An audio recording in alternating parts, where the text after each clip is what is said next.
Oh, I just think defense.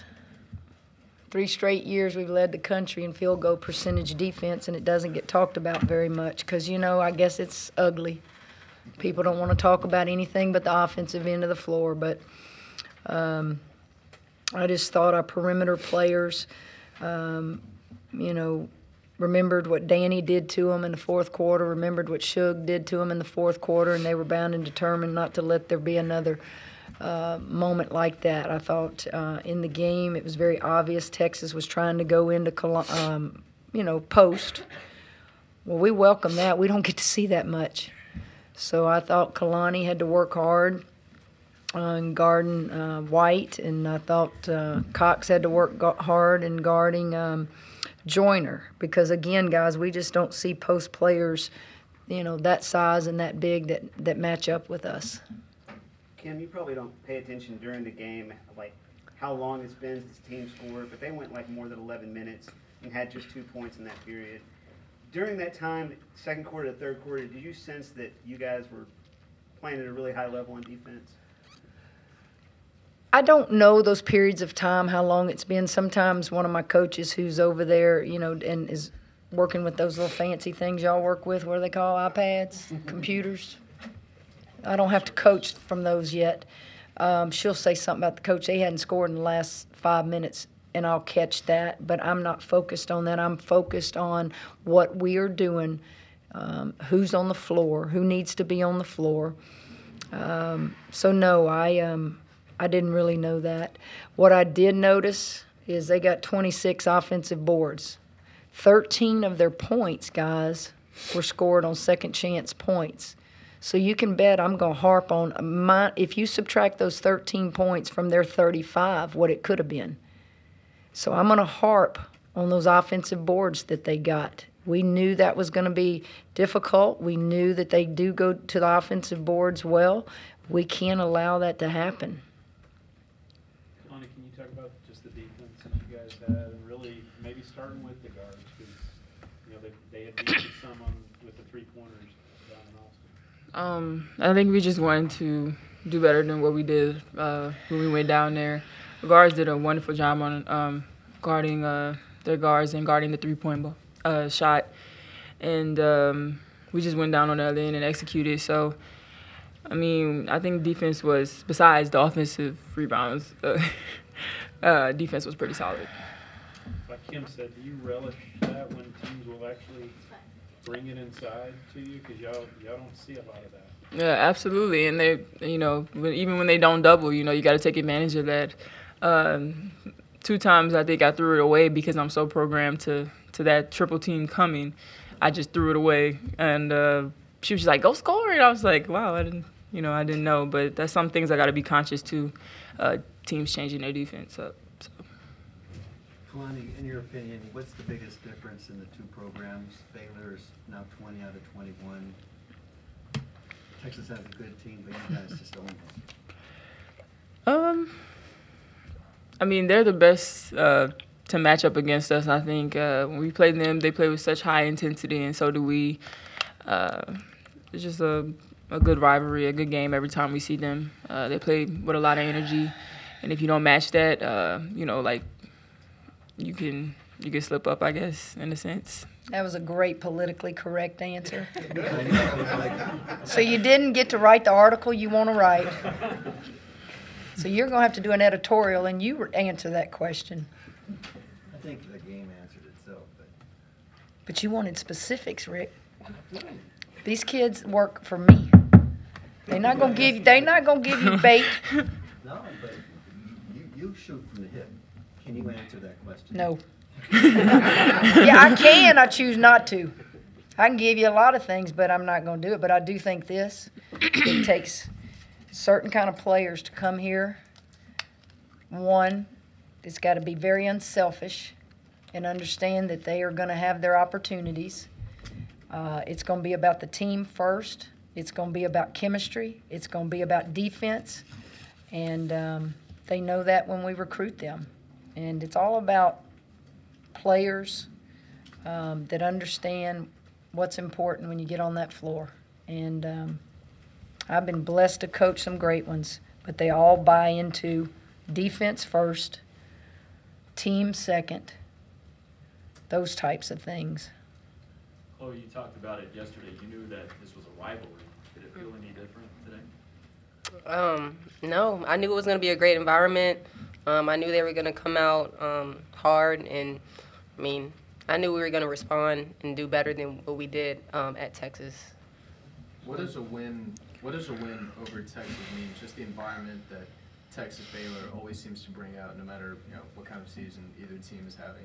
What does beating Texas mean? She's from Baltimore, man. She doesn't know. She's from DMV. DMV in Texas is the Department of Motor Vehicles. She doesn't know. Listen. Lonnie knows. She's from Louisiana. Oh, that's right. Guys, what is a rivalry? Describe what a rivalry is. What is it?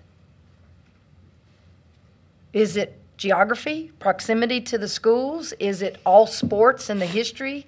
Is it because they're always good games? They don't know. We don't blow it up like that. We go into a locker room and we have goals and we go, this game is just as important as the next game, as important as the next game. Now, to the fans, I'm sure it is a rivalry. When I moved to Texas 19 years ago, I don't know. We played Texas a lot of times during my tenure at Louisiana Tech with Jody Conrad. I don't view it as a rivalry. I view it as a very good team, a respected team, program, and they don't really know it like y'all are trying to think we do. We just don't sit in there and do that. I give them the same motivational talk with the last game at Iowa State that I'd give them at Texas. You might run into each other a little bit in recruiting battles, but other than that, it's just not. It's not what you want it to be. Kalani, you and Chloe can both speak to this, but late in the second quarter, you guys had a 5-point lead, and then you had a pair of kind of pick and roll plays, and all of a sudden you go from 5 to up 9 at half. Were those two really important plays given the flow of offense before that? I guess so. I thought that it changed the momentum, gave us a spark. We just needed some energy, and I think by me hitting those shots, everyone gets excited. So I was just trying to get the momentum on our side, I guess. It was just a big momentum swing. It was good going into the half. Yeah. When you came here, part of the reason you came here was a chance to win a championship. I know you guys have only taken one step of the 3 you want to take as far as Big 12 regular season tournament and NCAA. How does it feel for you right now? Being at this part of it, your next game will be in March, and being at this point in the season with this team. It feels great. I mean, I got asked that question a couple days ago, but going into March at LSU was a different feeling. You're just kind of excited about getting into the tournament, and here, just keeping that #1 seed and just trying to stay undefeated. They already secured the regular season championship, so our focus is to be conference champs and then to go into the tournament and make some things happen. Kim, what do you want? You got 2 more games left in the regular season. You have a tournament. What is it you want to get accomplished with this team, with a couple games before you're actually playing the games in March? Well, I want us to keep doing what we've done, not let up. Keep guarding people, stay focused,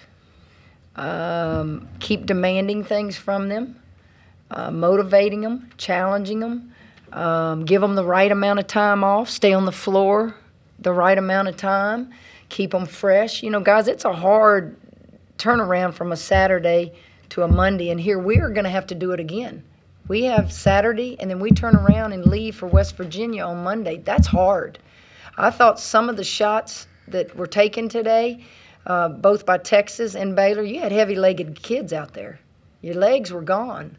And I thought both teams to start the game were pushing and shoving and playing physical, but your legs were gone. And I think some of that's attributed to a Saturday, Monday quick turnaround. How much does that help you then, Jim, knowing that that's exactly what you're going to face in that tournament? Well, Except you don't have to travel. that's correct. You face it after having periods of time off. Right. I mean, this is the end of a grueling 18-game season. And then you take motivation. We've already won the title. So people want to say, well, are they really motivated? Now's the time to really knock them off. Well, that can be true if you allow it to happen, but we just find different ways to keep them engaged and motivated and challenged. I told them at shoot-around today, and y'all helped me with the numbers.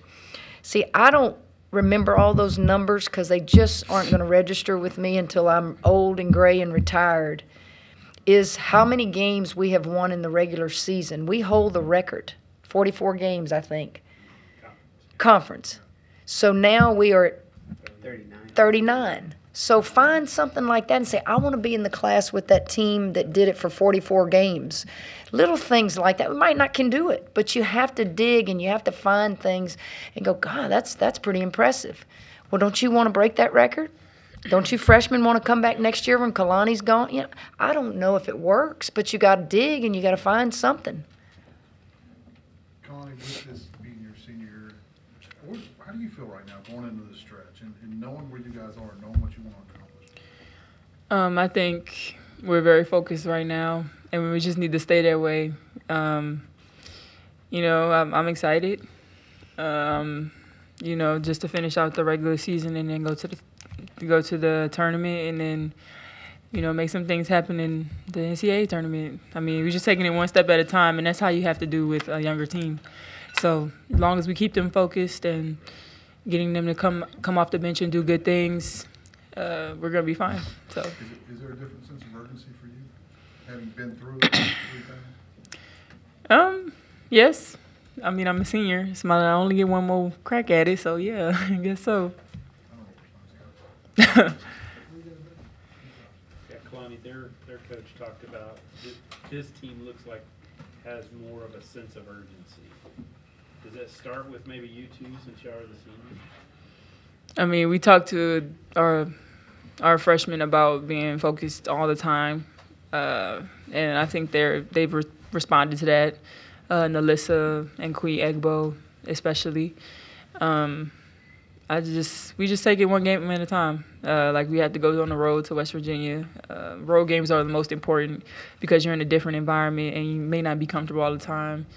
You may not get the calls you want. So, you know, you just have to prepare our younger ones and keep them focused. Kalani, your coach, what sets her apart? It sets her apart From all the other coaches in the country? What makes her who she is? She just, I mean, she's rare, passionate. She's gonna tell you what's on your mind, whether you want to hear it or not. And I tell you one thing: she ain't for the weak. She ain't for the. You better have thick skin. So, and I think that's what makes me a great player. The fact that because she sees something that I don't see, that I can do better. So. That's the best quote I've ever heard you say. She ain't for the weak. She not. Well, she's from Louisiana too. Exactly. So you understand. Lonnie, with the way the game ended up in Austin the last time you played these guys, you guys let them back in it. How much, if at all, was that a motivating factor, especially in the second half tonight, to keep the, Well, I think it started with our defense on the guarding the 3-ball. Go back to that. I don't think they got nearly as many as they did down there in Austin. So they started with that. And then with me not touching the ball in the first half, I knew I had to get touches some way, somehow. So I had to fight, I guess. They were playing real physical, but I just played through it. And we executed offensively, did what we normally do, didn't get rattled when they pressed us. I thought we did all of that better.